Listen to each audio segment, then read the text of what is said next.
What is up, Generals? We're back with Ultimate General Civil War, and this is the J&P Rebalance Mod. We're playing test version, I think 1.25.3.13. In the next video, I'll be playing the official release of 1.26, which doesn't change a significant amount from this battle.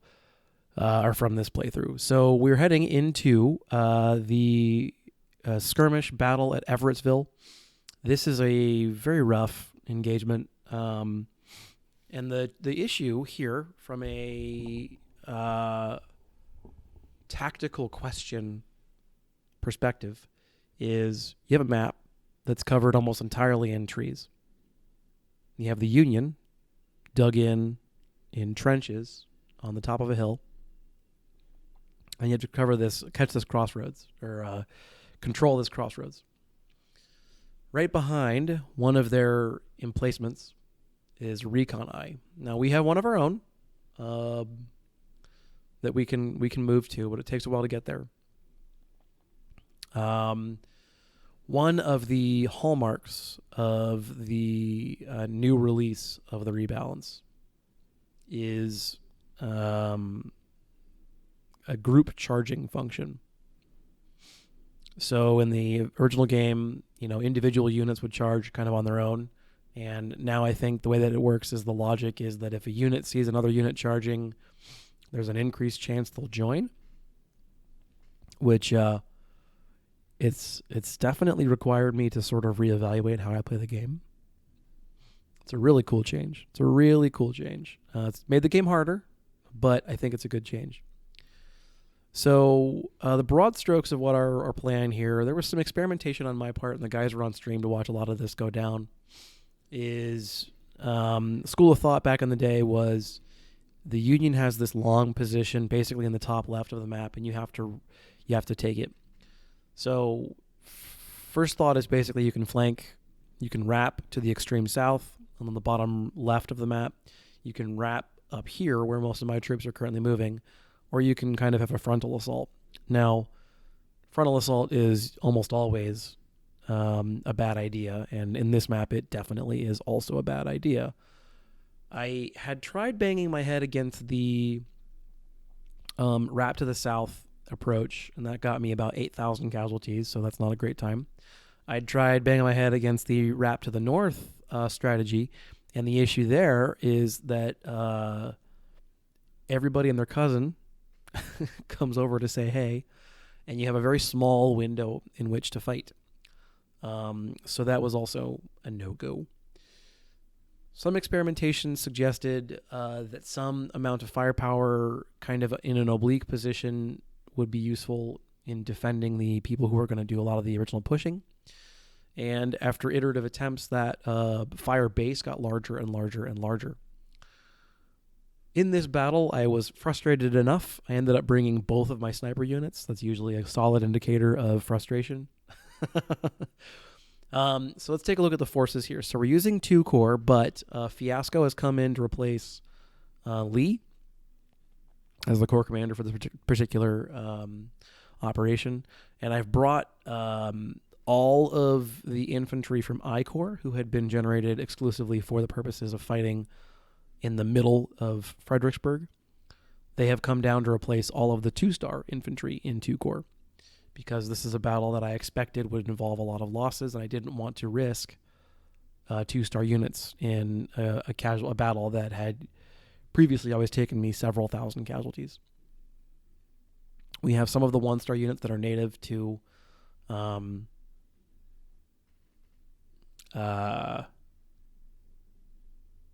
2 Corps. And what we've got here is an artillery basis upon which the rest of the army is going to rotate. So there are 5 batteries here. 2 Blakely batteries, 1 James battery, 1 20-pound Parrott battery, and 1 24-pound howitzer battery, which was a Napoleon battery, and I swapped the guns out. The howitzer unit is spec'd for medium range work, And the thought process in my mind therein is the 24-pound howitzer is already excellent as a canister weapon, and I needed to try and buff up its mid-range use because then it would be useful much more often. I have largely eschewed gun platforms that were optimized for canister work because you only have so many slots to bring to these battles. And I was afraid or of the opinion that a canister optimized unit is really only useful, in 20% of its service life.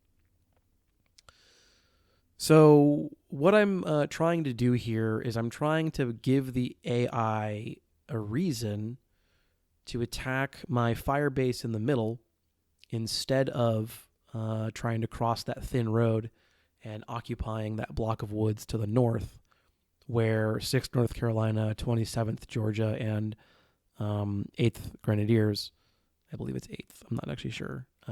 There's a unit to the north, 28th Grenadiers. So I don't want them moving to engage them if I can avoid it. It is inevitable in my mind that it will happen to some degree. It is simply a matter of minimizing the degree to which that occurs. The sharpshooter units are largely able to hold down this front line almost by themselves. They receive support by the 24-pound howitzers. They also have Kirk's brigade there as a supporting element, and then 2 brigades to their south and screen left. I don't actually know the cardinal alignment. And those are Chew and Browns' brigades. So I have some line infantry to support, but for the most part, I'm relying on the light infantry to smash anything that tries to enter this clearing. And that's the heart and soul of the strategy is essentially utilize the aggression of the AI somewhat against it to drag it out into the open. And then also just honestly, shamelessly shelling them into oblivion. One of the ways I'm able to mitigate their continued desire to press into these woods here is getting repeated volleys of flank fire from both 4th Texas long rifles and 1st Virginia sharpshooters. That sort of thing saps their morale really quick. But notice one of their brigades managed to get into the woods, and it is taking quite a bit more work to shift them. Gordon gets a charge off here, Union Brigade, 2 stars.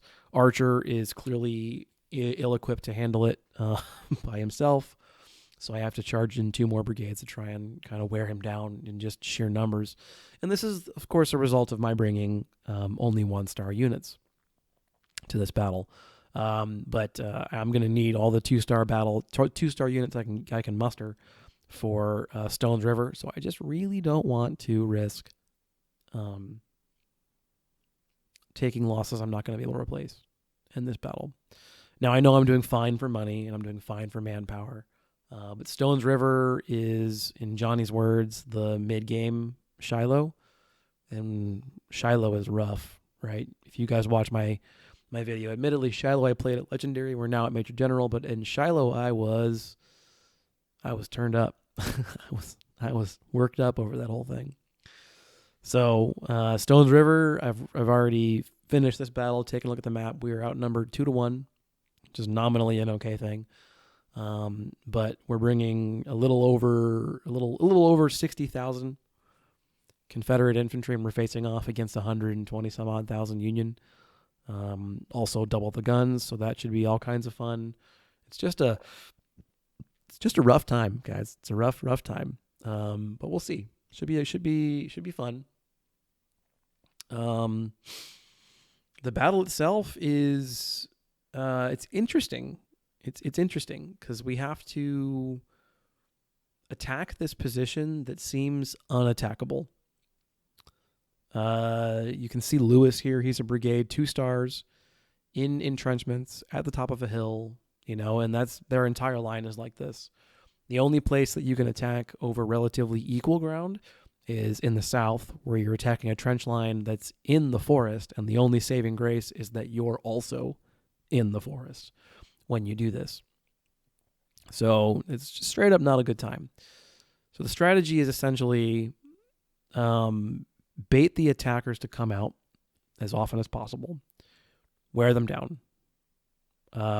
use your supply wagon to sort of trigger their cav and skirmishers into coming out in the open, use sharpshooters, use artillery, use whatever you've got to whittle down the maneuver elements that they have free, such that when you do finally launch your attack, and it's going to be a minute before you do, when you do finally launch your attack, the only defenders left at that point in time are the folks in the trenches themselves.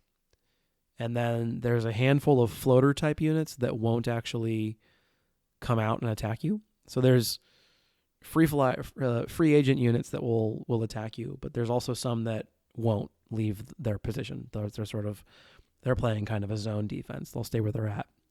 So I'm a little less concerned about them, obviously, but you need to create a hole and you need to find a way to get in. And so for me, I blast a way in with cannon.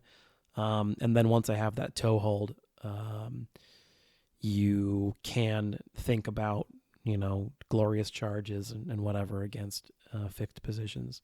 And that's only really workable because you'll have outflanked their fighting pits or trenches.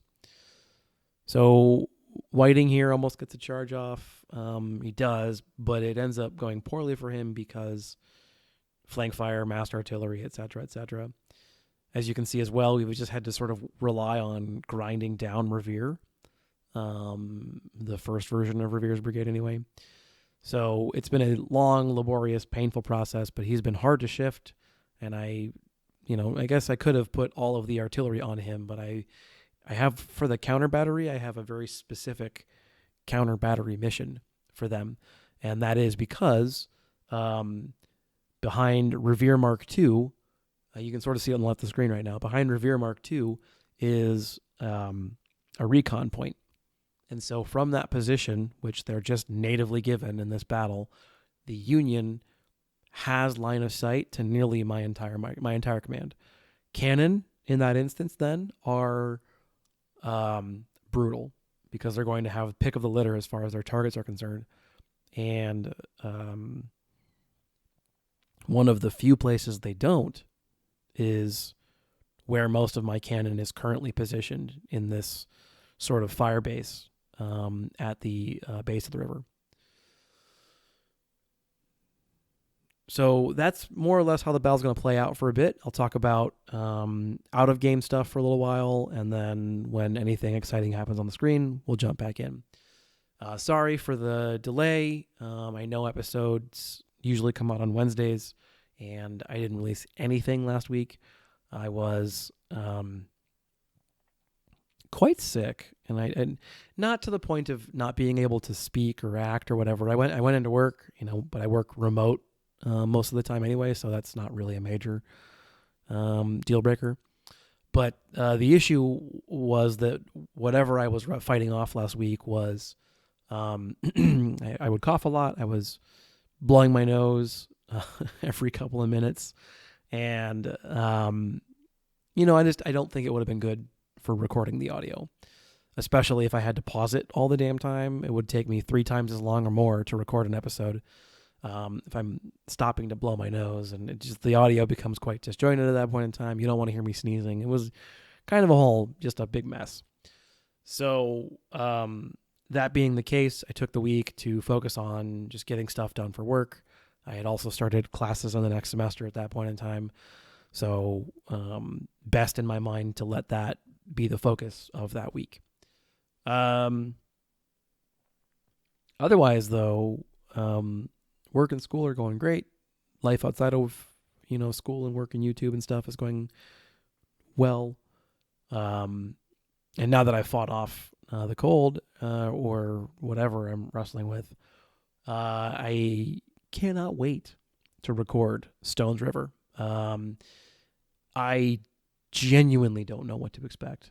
The last time I played Stones River from the Confederate perspective was this game was still in beta. So, quite a bit has changed. We weren't playing the Rebal at that point in time. The Rebal wasn't even a thing at that point in time. And I'm pretty sure I played it at like Brigadier General, maybe. So yeah, Brigadier General. So I've beaten the game as a Confederate on BG. So I don't really have any idea what to expect for Major General or for Rebel, which has increased their scaling exponentially to my perception. Butler here gets a charge on these units, but he charges Wharton right in the middle, and 26 South Carolina and Caldwell are both able to wheel and countercharge really quickly. I'm hoping to get more kills here than I actually do, but he's probably got the speed perk, and I've not only taken exclusively the accuracy perk on all these units except for 28th Kentucky. I've also taken the General MG Fiasco with the accuracy sub perk as well. And the reason that I did that is I tried the battle a couple of times with Lee. I thought this was going to be an offensive maneuver battle. I therefore wanted speed. I therefore wanted Lee. The reality of the situation is that you're fighting a protracted siege, and in that instance, you don't really need Lee, or you don't really need a mobility general. Eventually, I'll maneuver. Eventually, I'll charge something. It's coming, I swear. But in this instance, you actually want accuracy, and you want it to get a hole in their defenses blasted as quickly as possible. So in that instance, accuracy actually is speed relative to the battle plan anyway.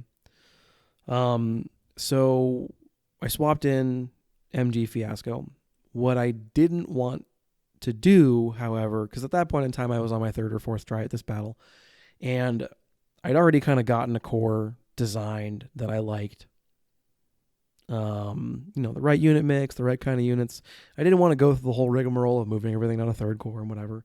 So it was just easier to change the general than it was to change the units that the general commanded. So I don't know how much I'll end up kind of leaving that in place. I might just leave Lee where he is as the third corps commander and leave MG Fiasco as the second corps commander. And then I've got Johnston as I Corps commander, but I Corps is again that unit with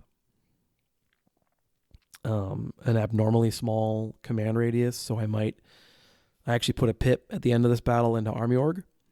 So I might throw a random brigadier into I Corps and like one battery of something and a small supply wagon just to bring them, and then move Johnson down to third corps and make that the fourth corps, make that the third corps, the third fighting corps anyway. And so that I Corps just kind of shows up and is like, rah, rah, go get them, guys. And then that's about it. So we're getting to the point now where pretty soon I think about taking the offensive.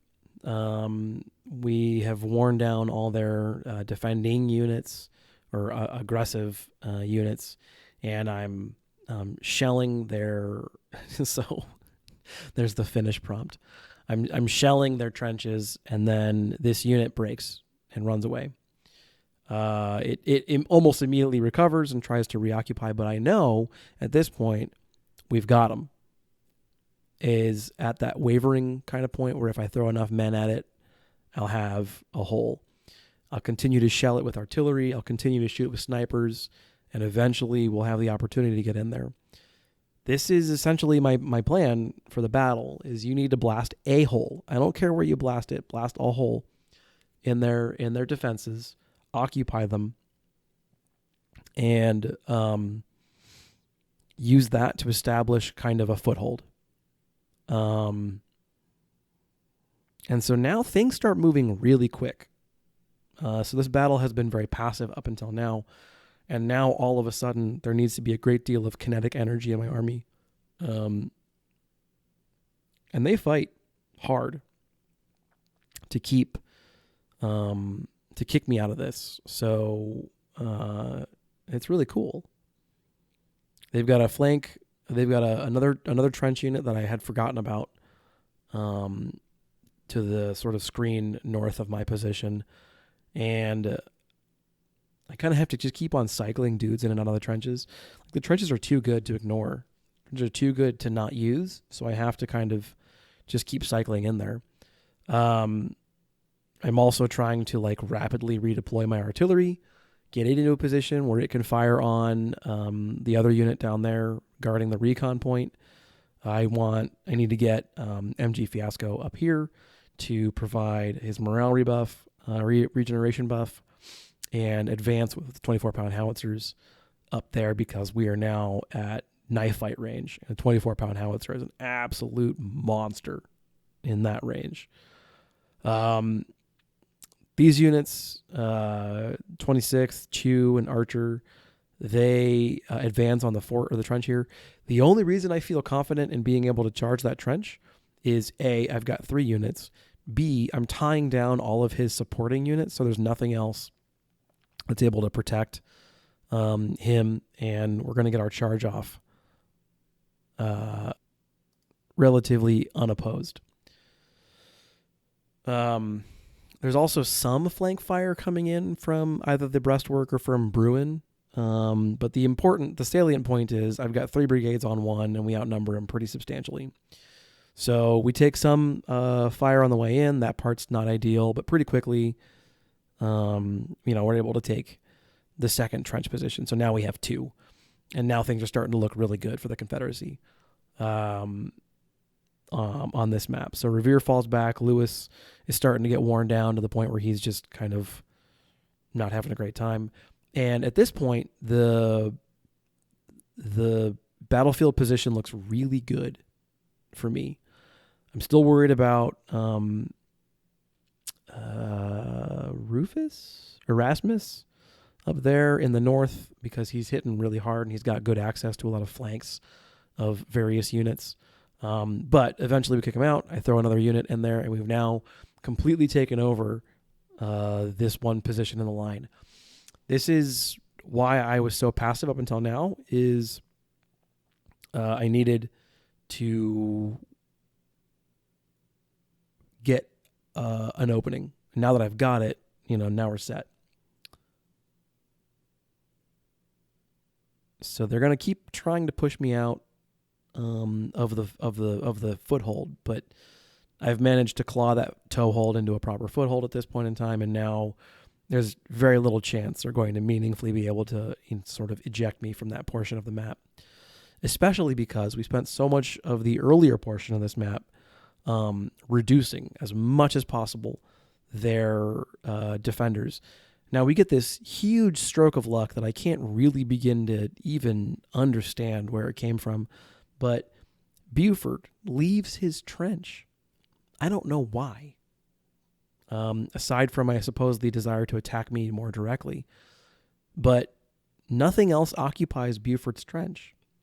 So at that point now, I've got my units guarding this like road here. And as long as the Union doesn't cross the road or tries to cross the road, I'm gold relative to the mission of like defending the current toehold I've got.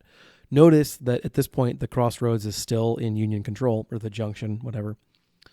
But they come in some more. They've got, these small units who have been worn down by all the fighting, and I'm continuing to try and develop an outward flank on their position. And I'm debating pushing into the trench and taking it. And the thought process is you get melee resistance in the trench. So, and you count as being in that trench as soon as you see your unit shield move over to where the trench is.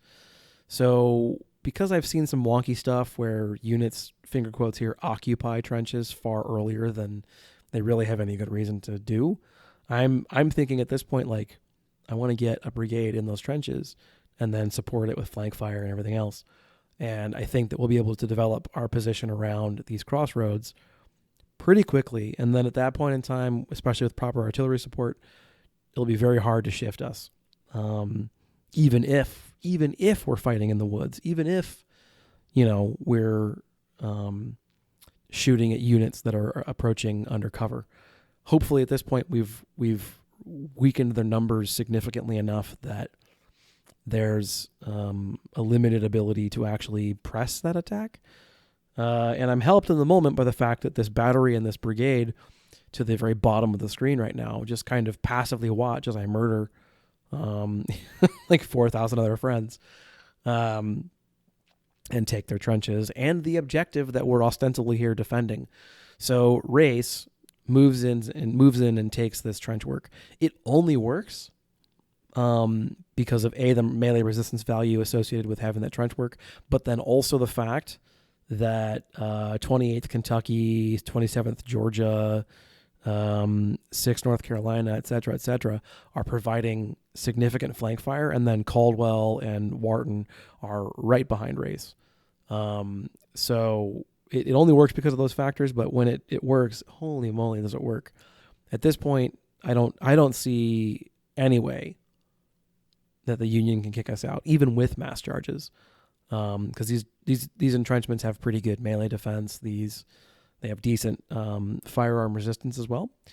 So, we're in a really good place at this point. So now it really is just a matter of developing my position, get artillery in position, properly develop a flank so that they can't safely march on the trench works.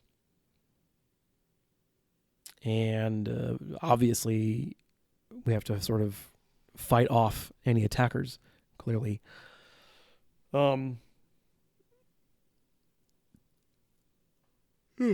Excuse me. We get attacked here by Easton, whatever. And I think to myself, you've brought exactly one grenadier unit who the enemy is now giving you the privilege of them charging it. You have denied this grenadier unit the charge up until now. It was born to do one thing, and one thing only. Give it what it was designed to do. And so I decided to say, screw it, I'm going to stop falling back. Kentucky Grenadiers charge Easton. So they're 1-star to the 2-star. The Grenadiers are using the CSR, which is a late game or mid-late game rifle, which has a melee value of 85. It's an excellent Grenadier musket because it's also got pretty decent accuracy characteristics too.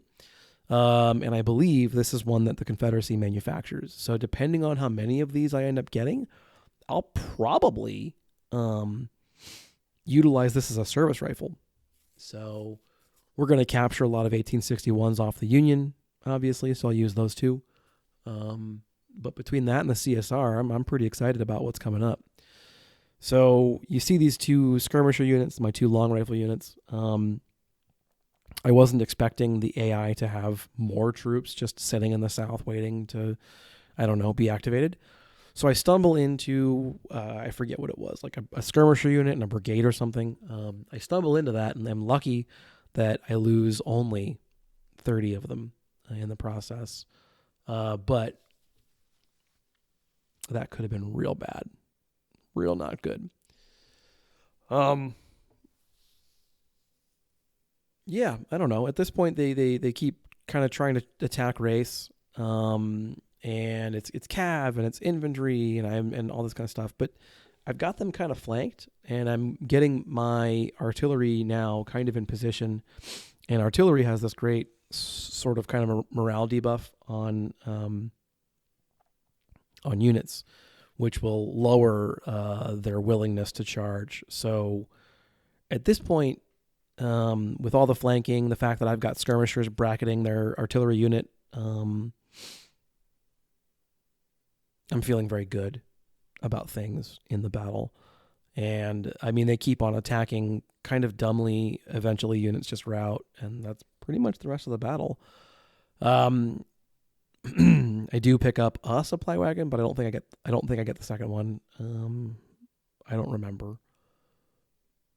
I do eventually pull the Grenadiers back because I realize that they've taken an inordinate amount of losses. And so I swap in another skirmisher unit, basically. This is the ideal situation for a long rifle unit.